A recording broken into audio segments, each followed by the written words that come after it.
Hi hello this is Shaila welcome back to vibrant. మొత్తానికి అంతా కోరుకున్నట్టే జరిగింది. బిగ్ బాస్ హౌస్ నుంచి మోస్ట్ హేటెడ్ కంటెస్టెంట్స్ సోనియా ఆకుల eliminate అయ్యింది. ఆమె ఎలిమినేషన్ వార్త ముందే బయటకు వచ్చేయడంతో అసలు ఆమె ఎలిమినేట్ అయిన తరువాత రియాక్షన్ ఏంటి, ఎవరి గురించి ఏం మాట్లాడింది, సోనియా ఎలిమినేషన్ అయ్యాక చిన్నోడు పెద్దోడు స్పందన ఏంటనే దాని గురించి అంతా ఆసక్తిగా ఎదురుచూశారు. ఇక ఎలిమినేట్ అయ్యి స్టేజ్ మీదకి వచ్చిన సోనియా పెద్దగా ఫీల్ అవ్వలేదు, కానీ ఈ ఎలిమినేషన్కి ముందే ఊహించాను అని అంది సోనియా. సోనియా ఆకుల సోనియా స్టేజ్ మీదకి వచ్చిన తర్వాత జర్నీ వీడియోను చూపిస్తారు నాగార్జున. అనంతరం beautiful journey Sonia, happy moments, sad moments అన్నీ ఉన్నాయి అని అన్నారు. గుడ్ వన్ సార్ అంటుంది సోనియా. గుడ్ వన్ ఏంటి, కొంచెం షాక్లో ఉన్నావా అన్నారు నాగార్జున. మార్నింగ్ నుంచి బయటికి రావడానికి సిద్ధంగానే ఉన్నాను. నిజానికి నేను ఒంటరిని అయిపోయాను. నేను కాలేజీలో కూడా అంతే. నన్ను అంతగా ఇష్టపడరు, కానీ నేను మారను. ఉన్నది ఉన్నట్లు చెబుతాను. తప్పైతే తప్పు, ఒప్పైతే ఒప్పు చెబుతాను అంటూ సోనియా చెబుతూ ఉంటే, అది చాలామందికి నచ్చదు అంటారు నాగార్జున. అవును, నచ్చదు, కానీ నేను మార్చుకోదలుచుకోలేదు సార్. నేను ఏమనుకుంటానో అంటే, నేను నేర్చుకున్నది నా జీవితం నుంచి నేర్చుకున్నా. చెబితే మంచిగా ఉంటుందని, కానీ చెప్పే పద్ధతి మార్చుకుంటే బాగుండు అని చాలాసార్లు అనుకున్నా, ట్రై చేసిన. అలాగే ఇంత మార్చుకుంటూనే ఈడదాకా వచ్చిన. లాస్ట్ వీక్ ఎగ్ గేమ్ ఆడినప్పుడు నేను చాలా ఆలోచించాను సార్. ఫిజికల్ అవ్వడానికి చాలా ఆలోచించాను. ఎందుకంటే నేను ఎప్పుడు డ్యాన్స్లో ఆటలు ఇంత లేదు నాకు. కరాటే సెల్ఫ్ డిఫెన్స్ కోసం నేర్చుకున్నా అని చెప్పింది. అనంతరం నాగ్పై ఓ బాంబు విసిరింది. తన ఎలిమినేషన్కి హోస్ట్ నాగార్జున కూడా ఒక కారణం అన్నట్టుగా, నేను మీ జడ్జిమెంట్ కోసం వెయిట్ చేశా. ముందు వారం మీరు నాకేం చెప్పలేదు, సెల్ఫ్ డౌట్ వద్దని అన్నారు. కాబట్టి నేను బాగానే ఆడుతున్నానని అనుకున్నాను అని చెప్పింది సోనియా. అందుకే కదా చెప్పుకోమని అడిగా అంటారు నాగార్జున. అదే సార్, గేమ్ క్లారిటీ గురించే మాట్లాడినా. ఇంకో విషయం ఏంటంటే సార్, నిఖిల్, పృథ్వీ ఇద్దరూ నేను చెప్పింది ఏదీ విననే వినరు. నేను కేవలం ఇలా కాదు అని సలహా ఇవ్వడమే తప్ప వాళ్ళు విననే వినరు అంటుంది సోనియా. ఈ మాటలన్నీ హౌస్మేట్స్ ముందు మాట్లాడు అంటూ హౌస్మేట్స్తో మాట్లాడించారు నాగార్జున.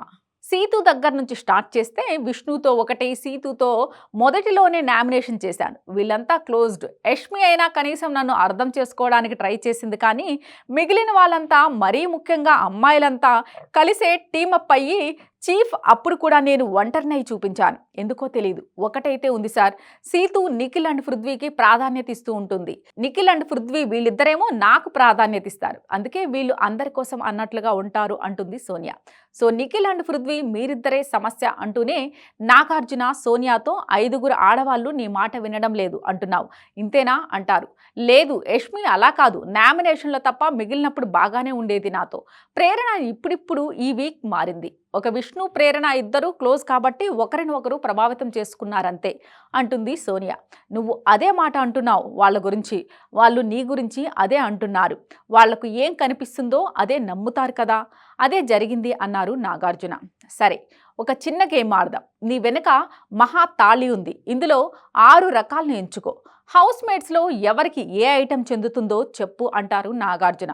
వెంటనే సోనియా, పులిహోర విష్ణుకే వెళ్తుంది సార్. ఆమెకు నచ్చితే ఎంతైనా చేస్తుంది. పులిహోర కలుపుతూనే ఉంటుంది. నచ్చకపోతే ఇక అంతే, ఇంకేముందికా అంది సోనియా. విష్ణు ఫోటోని పులిహోరపై పెడతా. కాకరకాయ వేపుడు సీతు సార్, చేదు టక్మని మాట్లాడేస్తుంది. అండ్ తర్వాత ఇక మాట్లాడను, ఇక అంతే అంటుంది. చేదుగా అంతే ఉంటుంది అని చురకలు వేసింది సోనియా. ఆవకాయ ప్రేరణ, తను క్యూట్ అండ్ స్వీట్, కానీ తనకు నచ్చినది ఏదైనా ఉంటే ఏదో ఒకటి అంటూనే ఉంటుంది. నబీల్ రోటీలాగే సాఫ్ట్గానే ఉంటాడు. పైకి అలా కనిపిస్తాడు, కానీ మంచివాడే.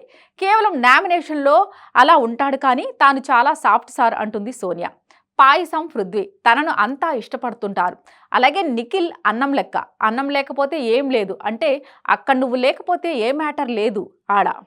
యష్మి చాలా టఫ్గా ఉండటానికి ట్రై చేస్తుంది, కానీ తను చాలా నైస్ అండ్ ఎమోషనల్. ఆమె ఏదో గేమ్లో ఏదో ఎట్లా ముందుకు వెళ్ళాలి, ఎలా కనిపిస్తుంది అని భయపడి మూవ్ చేస్తుంది, కానీ తను చాలా ఎమోషనల్ అని చెప్పింది సోనియా.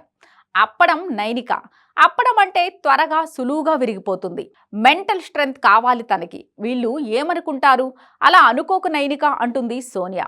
ఇక సోనియా ఎలిమినేట్ అవుతుంటే మరి పెద్దోడు నిఖిల్ పరిస్థితి ఏంటని అంతా అనుకున్నారు. నాగార్జునకి కూడా అదే అనిపించినట్టు ఉంది. కావాలని అతన్ని లేపి మరి ఏంటి నిఖిల్ అని అడిగారు. దాంతో నిఖిల్ కన్నీళ్లు పెట్టుకున్నాడు. ఐ మిస్ యూ మచ్చా అని ఏడ్చేశాడు నిఖిల్. దాంతో సోనియా ఎమోషనల్ అవుతూ మంచిగా ఆడు అని అందరికీ ఆల్ ది బెస్ట్ చెప్పేసి బిగ్ బాస్ హౌస్ను వీడింది. అలా బిగ్ బాస్ హౌస్లో సోనియా శకం ముగిసిందన్నమాట. అన్నట్టు నాగార్జున చివర్లో ట్విస్టులు ఇచ్చారు. మణికంఠని జైల్లో వేయడంతో పాటు మిడ్ వీక్ ఎలిమినేషన్ ఉంటుందని, మీకు ఇష్టమైన కంటెస్టెంట్స్ని ఓట్లు వేసుకోవటం ఆపొద్దని చెప్పారు. సో ఈ వారంలో డబుల్ ఎలిమినేషన్ ఉంటుందన్నమాట. ఇలాంటి లేటెస్ట్ అప్డేట్ కోసం చూస్తూనే ఉండండి వైబ్రెంట్.